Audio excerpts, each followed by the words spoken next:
What's up everybody? So I promised the tutorial, but some people requested that I would look into some project files, and that's what I'm going to do, and basically explaining how I did this stuff in my intro.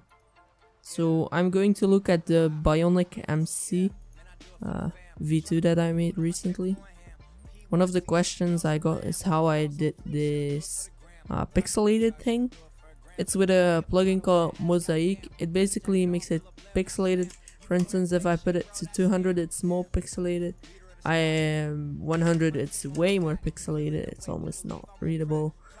If that's the look you're going for, then just do it. I like it on 300 because you still had it pixelated and stuff, but it still looked good. Then the CC I used, it was pretty it wasn't that big of a CC. What am I saying?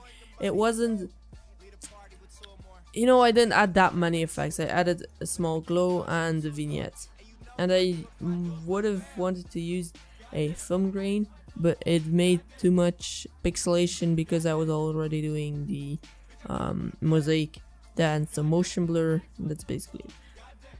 And basically all these things are the explosions, like the let me quickly show you.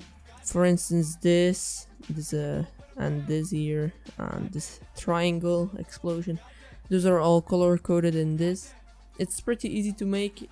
You can find a lot of tutorials on how to do that in the description, or just on YouTube. I'm probably too lazy to do it in the description or put it in the description.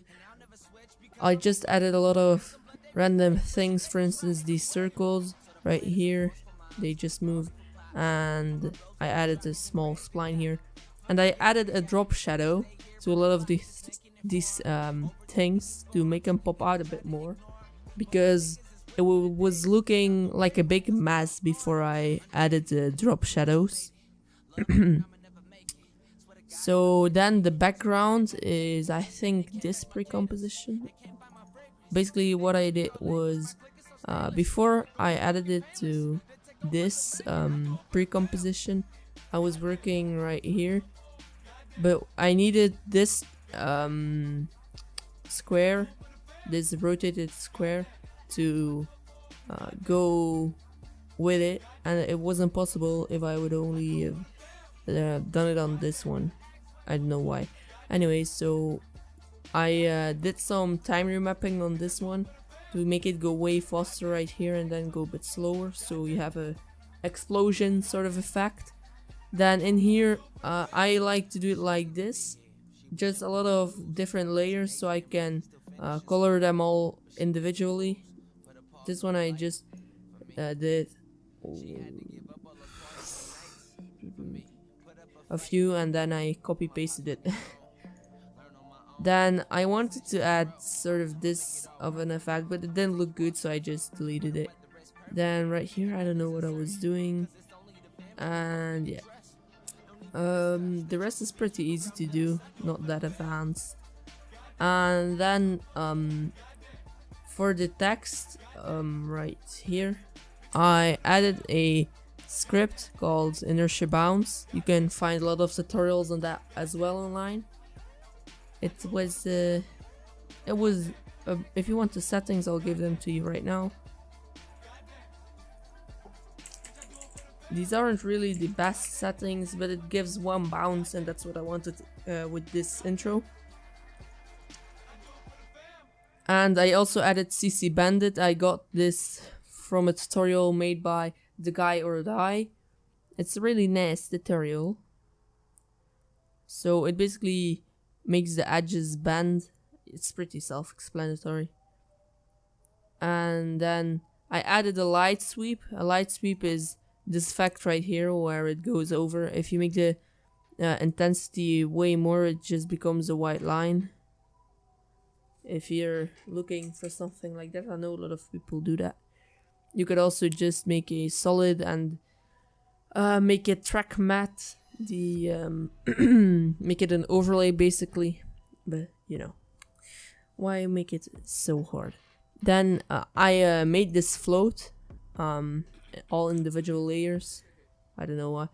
I did it because of the vectors that I could use, because now it's made out of vectors and I can scale it up as much as I want to and it won't look that pixelated. Now it does because I put it in half instead of full.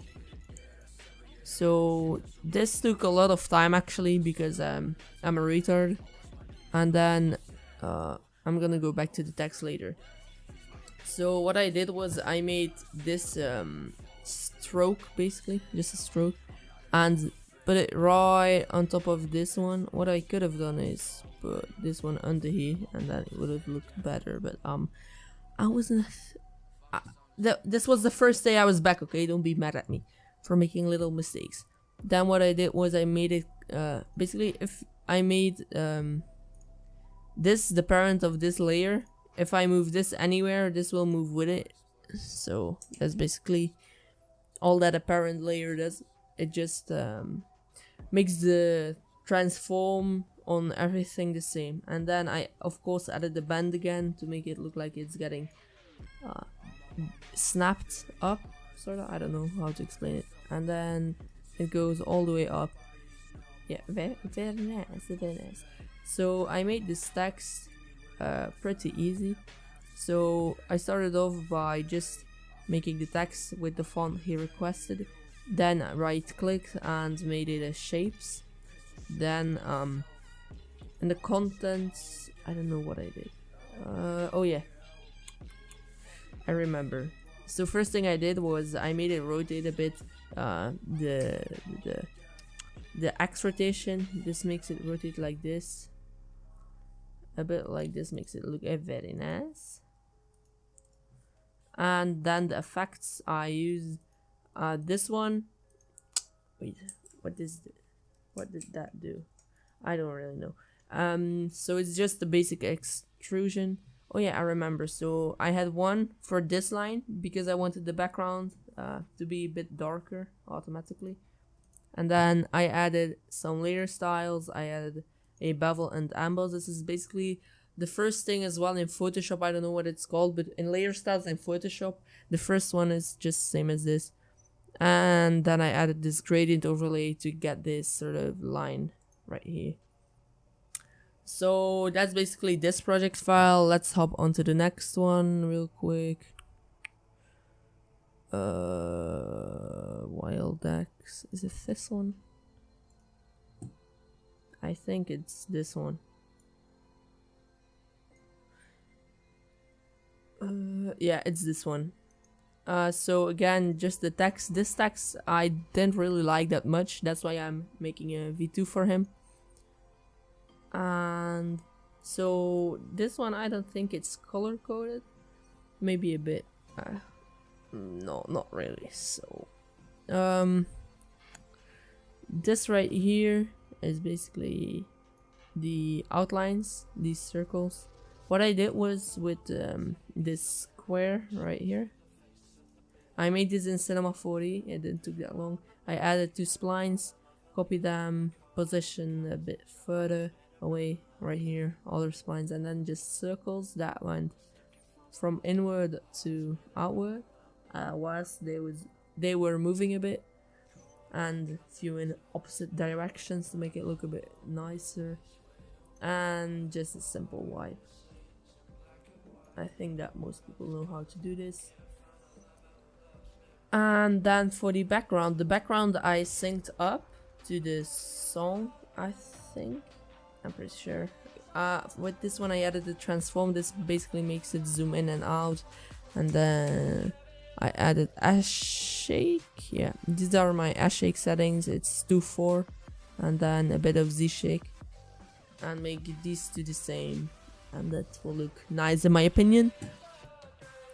So what is this? This is, I think, the text. Yeah. Okay, so let's hide this text real quick to look at this. So again, I made this alpha on the background, so if the background was away, it would be just the same. I don't know how to explain. So now I'm gonna show you how I made this background. This one I did fully, again, just the same as I did normally. Just lots of random stuff and then copied it again and over again. You know, that's how it goes. I also tried to make some explosions. I don't know what this is. I think this is with the RSMB because it was crashing. Yeah. And so what it does, what I did here, let's go into the curve thingy and go to value graph. And basically, if you want to make it go fast and slow, this is the speed graph. So if I make this go up, it will go faster. If I make it like this, it's linear. So it's pretty self-explanatory. Like, if you know a bit about editing and After Effects, you will understand this. To get to the time remap, right click this time and remap, or enable time remapping, and I'm just gonna explain it. So if I pull this down, it will go faster towards this point basically. So I just set points on the drops, and then I got the background synced up.